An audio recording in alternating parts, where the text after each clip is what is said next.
Bonjour à toutes et à tous. Alors aujourd'hui, on se retrouve pour un tutoriel Luminar Neo. Et avant toute chose et avant de commencer, comme vous le savez très bien, on est dans les offres Black Friday. Et bien évidemment, Skyloom n'échappe pas à la règle. Vous avez la possibilité d'avoir des offres qui peuvent aller jusqu'à 85% de réduction. Donc, je tenais à vous faire parvenir cette information. Vous avez un lien affilié dans la description de cette vidéo. Vous pouvez aussi également profiter des offres, que ce soit abonnement, que ce soit licence à vie, parce que vous avez les deux possibilités aussi de le faire. Vous avez différentes offres, que ce soit sur les extensions, que ce soit sur Luminar Neo, etc. Vous trouvez toutes ces offres, bien sûr, dans la description de cette vidéo. Je vous rappelle que vous avez mon coupon code KINOL NEO qui vous permet d'avoir une réduction. Et cette fois-ci, ce sera bien évidemment sur les abonnements et ce sera aussi également sur les licences à vie. Donc profitez-en, vous avez la possibilité d'avoir la réduction supplémentaire grâce à ce coupon code aussi également. Alors pour ceux qui débarquent ici avec Luminar Neo, je vous rappelle, vous avez ici bien évidemment ma chaîne YouTube où vous retrouvez différentes playlists sur les différents logiciels de post-production. Luminar Neo, c'est un logiciel que je traite également sur la chaîne, j'ai investi beaucoup de temps là-dessus. Vous trouverez différentes choses ici. Vous trouverez bien évidemment là les différentes vidéos sur la chaîne, sur les différents logiciels de post-production. Ça fait un sacré paquet de vidéos. Comme vous voyez là, vous avez ici tout du contenu qui vous est bien sûr disponible ici. Alors bien évidemment, vous avez la playlist de Luminar Neo qui se situe juste ici. Vous avez une centaine de vidéos. C'est une formation continue qui reprend toutes les informations que j'avais faites dès le début du lancement de Luminar Neo, avec la version bêta, la version préliminaire, etc. Après, on avait commencé la version avec la bibliothèque, avec la 1.01. Donc vous avez une formation ici progressive avec tous les tutoriels. On suit Luminar depuis le début. Vous avez toutes les évolutions du logiciel Luminar Neo. Et la petite nouveauté, pour ceux qui ne le savent pas encore, je commence à faire des packs de presets pour le marketplace sur Skyloom. Vous avez les différentes vidéos ici qui en parlent bien sûr. Et si vous allez sur mon site internet, vous retrouverez bien évidemment le pack Sail Away, prendre le large, et le pack Smuggler Cove qui est juste ici. Vous cliquez sur un des packs et vous tomberez directement sur la marketplace de chez Skyloom pour vous procurer ces deux packs de presets, bien sûr. Je vous mets aussi un lien dans la description de la vidéo pour voir ces différents packs de presets, bien évidemment. Alors là, ici, il va sans dire, on se retrouve donc dans Luminar Neo et vous allez voir ici, il y a des choses qui changent bien sûr dans ce logiciel. Je vous ai annoncé il n'y a pas très longtemps de cela qu'il y avait des extensions qui étaient sorties, donc vous aviez 4 nouvelles extensions sorties, donc ce qui fait au total que pour le moment on en est à 6.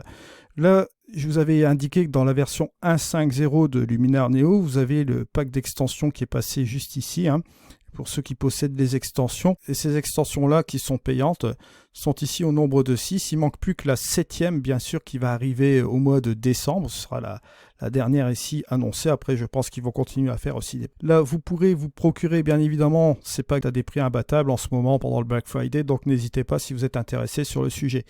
Mais je vous parlerai aussi également d'autres choses après. Si vous n'êtes pas intéressé par les, par les packs d'extension, si vous n'en avez pas l'utilité, vous pouvez travailler très bien aussi avec Luminar Neo. Ce qui va changer ici, dans le Luminar Neo avec extension, c'est que vous allez avoir la possibilité d'avoir le Fusion HDR, on a le sans bruit AI qui avait été annoncé dès le départ, d'accord, au niveau des extensions. On a l'interpellation AI, le background removal pour le retrait d'arrière-plan pour les sujets, le focus stacking qui est disponible, et vous avez le Super Sharp AI, d'accord. C'est tout ce que vous avez là pour le moment au niveau des extensions, et il y a la 7e qui arrive au mois de décembre. Alors, ce qui va changer notre interface ici de Luminar Neo par rapport à l'interface de départ, bien sûr. Là, vous allez remarquer que vous avez la petite fenêtre Fusion HDR, l'empilement des mises au point, donc le focus stacking juste ici, et bien sûr l'agrandissement, l'interpolation AI, qui va se situer juste ici. Donc, vous avez ces 3 extensions-là. Maintenant, vous allez me dire où sont les 3 autres extensions. Là, je vais vous les montrer encore une fois de suite ici. On va aller dans le menu édition, comme vous le voyez là. Les 3 autres extensions que vous allez retrouver dans Luminar Neo vont se situer dans la propriété de la couche au niveau du masquage. Vous avez la suppression d'arrière-plan qui se situe juste ici, qui vont vous permettre d'avoir des retouches supplémentaires au niveau de vos calques, de vos couches. C'est pour ça que là, avec les extensions, la propriété de la couche passe en pro ici, puisque vous avez des réglages supplémentaires bien sûr. Ensuite vient les 2 autres extensions, le sans bruit ici AI, comme vous le voyez là, et vous avez aussi la netteté renforcée, d'accord, juste ici, hein, qui se situe en deuxième lieu, ce qui fait un total, comme vous le voyez là, de 6 extensions pour le moment. On attend toujours la 7e qui va arriver donc pour le mois de décembre. Donc n'hésitez pas à rester connecté aussi sur la chaîne, je vous donnerai l'information bien sûr. Alors, je vous ai parlé la dernière fois des pré-réglages. Je vais me faire ma petite promo ici au niveau des pré-réglages. Bien évidemment, vous avez ici le Sail Away, c'est le mien qui est juste là, et vous avez le Smuggler Cove, hein, ce que je vous avais dit déjà la dernière fois. C'est une possibilité aussi pour commencer à travailler avec Luminar Neo. Vous pouvez commencer à partir d'un pré-réglage, bien sûr. Il vous est possible de faire un petit réglage assez rapide avec ces pré-réglages. Si je clique ici, vous allez noter une différence entre le avant et le après. Vous avez un pré-réglage, comme vous voyez là, sur cette photo-ci, en employant un preset. Vous pouvez aller dans le menu édition, vous pouvez aller dans les modifications pour modifier la recette, bien sûr, et il vous est possible, je vous avais montré déjà une fois avec le curseur unique, de dupliquer, bien sûr, le calque, comme vous allez voir ici. Et là, sur ce calque-ci, il suffira tout simplement de garder la recette. On va pouvoir ici masquer ce calque. On va aller sur le calque d'origine, donc le DNG, et il vous est possible de tout simplement enlever ici les différents outils de Luminar Neo utilisés dans la recette, sauf bien évidemment le développement RAW que vous allez laisser comme ceci. On va tout simplement remettre tout cela à 0 et on va laisser tout simplement l'optique, d'accord, juste comme ceci. Et là, ça va vous permettre, si vous mettez sur le calque, d'afficher le calque ici. Vous allez retrouver la recette du preset et vous allez tout simplement aller dans la propriété de la couche et jouer avec le curseur d'opacité. Si vous voulez en régler la puissance, comme vous le voyez là, vous pouvez régler tout bonnement la puissance du preset comme vous voyez ici. Ça, c'est une possibilité pour jouer avec Luminar Neo, bien sûr. Alors là, on va partir du départ. Je vais retirer tout simplement le calque qui est ici. Et là, on retrouve notre image originale, bien sûr. Je vais fermer la propriété de la couche. On va un peu voir les différents outils que vous allez avoir dans Luminar Neo. Là, bon, je vais fermer le cadran d'extension. La propriété de la couche, donc on est toujours en pro, bien sûr. Vous avez une trentaine d'outils qui permet à Luminar Neo de traiter une photo, comme vous le voyez là. Bien évidemment, vous avez aussi le petit recadré AI ici qui vous permet de faire un recadrage au niveau de votre photo. Ça vous permet aussi d'aligner votre horizon automatiquement. Vous pouvez même reprendre la main ici avec l'ascenseur comme vous voyez là, juste comme ceci, comme vous le voyez. Vous pouvez tout bonnement le refaire, revenir à 0 ici, utiliser la composition AI, vous allez le voir, juste comme cela. Gardez la composition AI, il vous propose un cadrage. Vous pouvez bien évidemment, si vous le souhaitez, changer le cadrage, sans aucun problème. Si vous voulez revenir à 0, vous pouvez aussi également. Vous pouvez resserrer votre cadrage sans aucun problème, comme vous le voyez là. Il y a beaucoup de choses à faire, bien sûr, ici. Vous pouvez changer les différents types de cadrage, revoir les cadrages en vertical ou en horizontal, comme vous voyez, juste comme ceci. Vous pouvez changer ces choses-là comme cela. Il n'y a aucun problème là-dessus. On peut revenir ici en arrière. Vous avez bien évidemment la rotation et la symétrie de la photo. Vous pouvez flipper ici à l'horizontale ou à la verticale, comme vous voyez là. Et vous pouvez bien sûr appliquer. Ça, c'est cet outil recadré AI qui se situe à part bien sûr des autres outils, puisque là, vous ne retrouverez pas ce recadré AI dans les modifications. Ce recadré AI est à part, bien sûr, comme les propriétés de la couche de Luminar Neo, bien évidemment. Alors, que dire de Luminar Neo? Vous allez voir que ici, vous avez le développement RAW juste comme cela.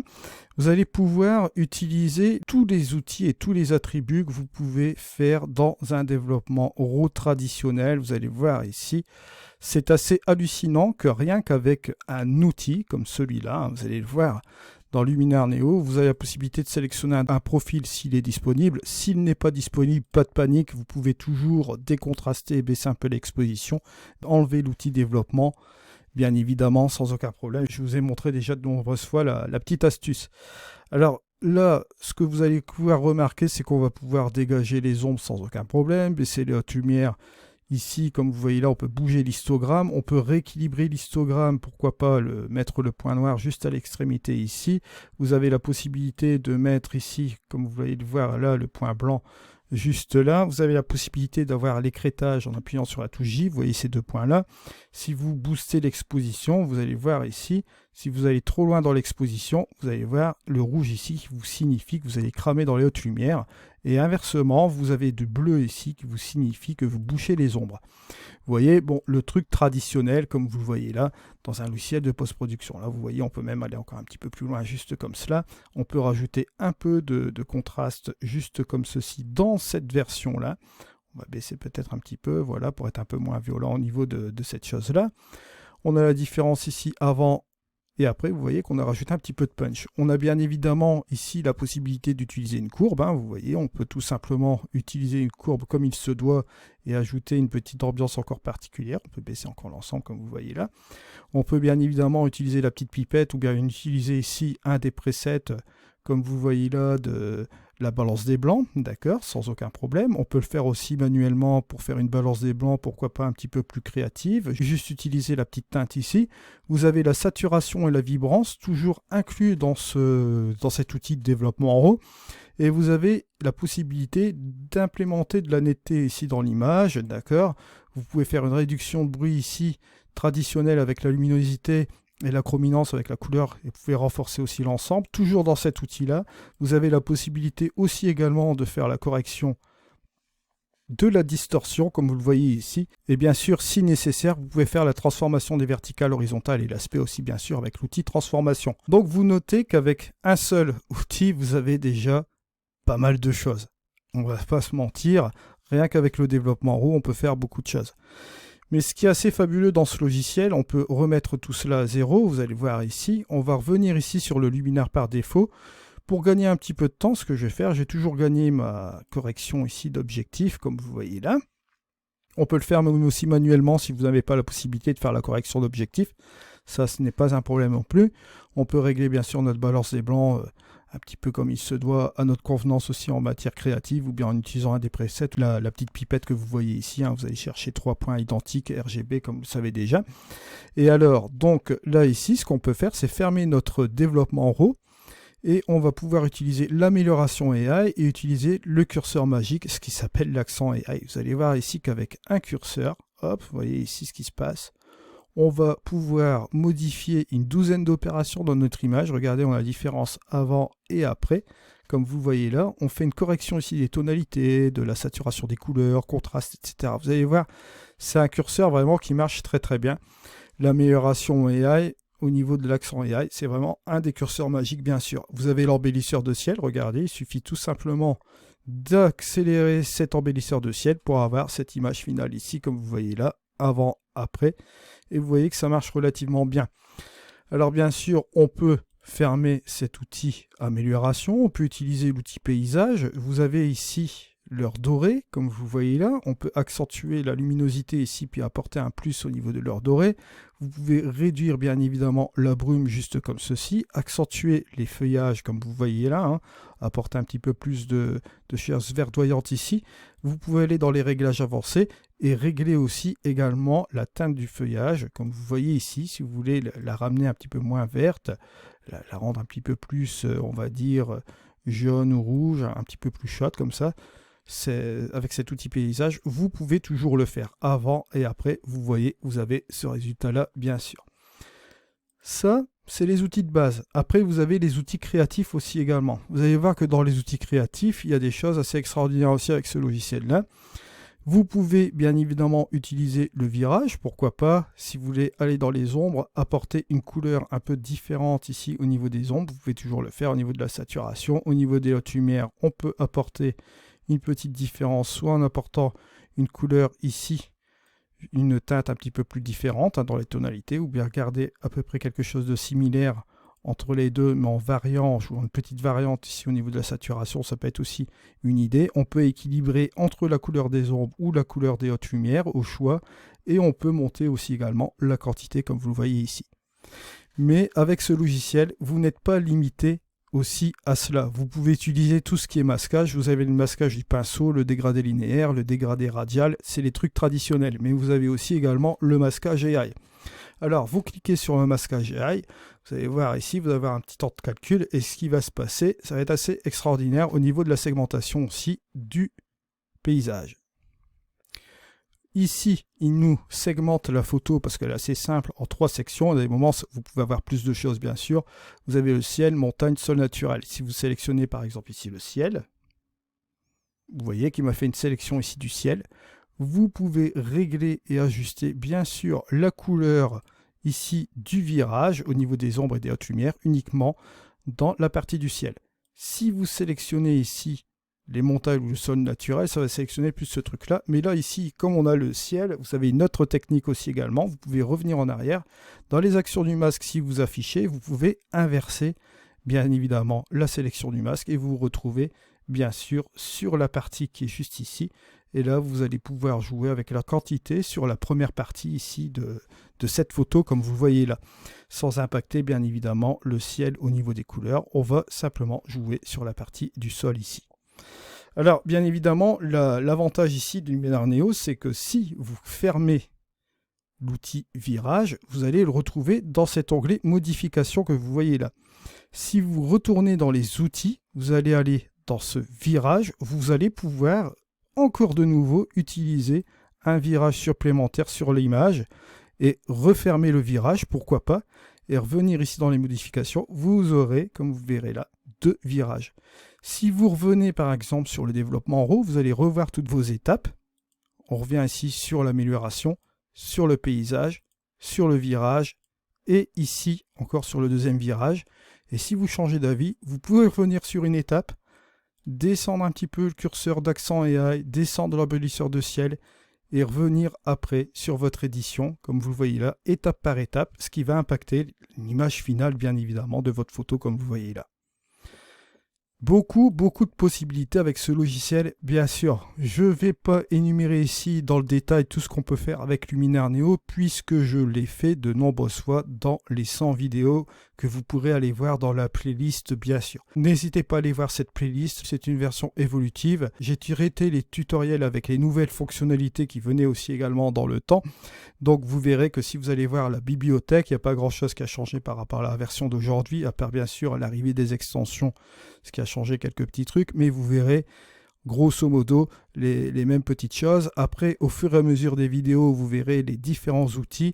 Vous verrez aussi également l'ajout des outils par l'équipe de Skyloom sur le logiciel, bien évidemment. Alors, bien comprendre ici, Luminar Neo fonctionne forcément sur tout type de fichiers inimaginables pour les photos. Vous pouvez travailler sur du RAW, bien sûr.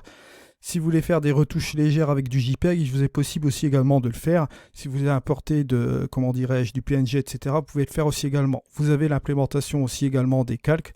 Vous pouvez dupliquer le calque et affecter aussi d'autres choses aussi également. Vous pouvez faire du masquage, vous pouvez aller dans la propriété de la couche. Bon là, elle est en pro. Si vous avez simplement l'exemplaire de Luminar Neo, vous ne serez pas en pro. La seule différence que vous verrez entre Luminar Neo et Luminar Neo avec les extensions, c'est qu'avec les extensions, vous aurez la suppression d'arrière-plan qui sera juste ici. Je vous ai fait toutes ces vidéos préalablement. Je voulais vous faire un petit truc ici d'ensemble sur ce logiciel aujourd'hui pour vous refaire un petit topic. Mais n'hésitez pas à aller voir cette playlist que vous allez voir ici, qui contiennent une centaine d'épisodes. Vous avez différents épisodes, des exemples de workflow, comment utiliser Luminar Neo, etc. Vous verrez que dans ces 100 vidéos-là, vous allez bien vous amuser à retrouver toutes les étapes, bien sûr. Nous, dans tous les cas, on se retrouve dans une prochaine vidéo. Je vous remercie de m'avoir suivi. C'était Eddy. Allez, au revoir.